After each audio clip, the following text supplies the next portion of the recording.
মারা গেছে কি হয় আপনার?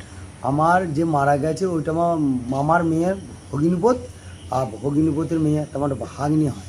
আচ্ছা, কি হয়েছিল মানে আজকে সকালে? ওই কাল রাত থেকে তো বৃষ্টি পড়ছিল। হুম।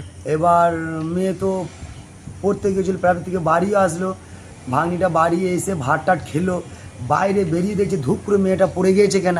হুম। বাবা সহ দরজাটা খোলা আছে, বাইরে ওই সহ দরজা থেকে লক্ষ্য পড়লো মেয়েটা পড়ে গেল কেন, হয়তো এমনি পড়ে গিয়েছে। তার আছে পাশে কারেন্টের তার যে মানে কেবল তার কেটে পড়ে আছে, সেইটা বাবা লক্ষ্য করেনি, মেয়ে পড়ে গিয়েছে, তুলতে গিয়ে বাবাও ধরে নিয়েছে। মানে কি ইলেকট্রিকের পোল? হ্যাঁ, ইলেকট্রিক পোল। মানে ইলেকট্রিকের পোলে কি জিআই তার কি শর্ট সার্কিট হয়েছিল? জায় তার এবং কেবল দুটোই কেটে গিয়ে জায় তারের সঙ্গে হয়ে গেছে। মানে ও কি কোনো ওখানে তাহলে কি করতে না, গিয়েছিল? ওইটা তো মেন, ওই দরজা থেকে ওইটা মেন টার্নিং এ মুখ, আচ্ছা, ওইটা বেরোতেই হবে। ওটা তো সবাই যাতায়াত করে ওখানটা। দিয়ে ওখানে কি কোনোভাবে হাত পড়ে না, গিয়েছিল? ওখানে হাত না, রাস্তাতে কেটে পড়ে আছে মাটির উপরে কাদার মধ্যে, আচ্ছা। ভিজের মধ্যে। এবার এবার ও ধরে নিয়েছে, ওর বাবা মনে করছে তো পড়ে গিয়েছে মেয়ে, তুলতে গিয়েছে, অতটা ভাবেনি যে পাশে যে তার পড়ে আছে।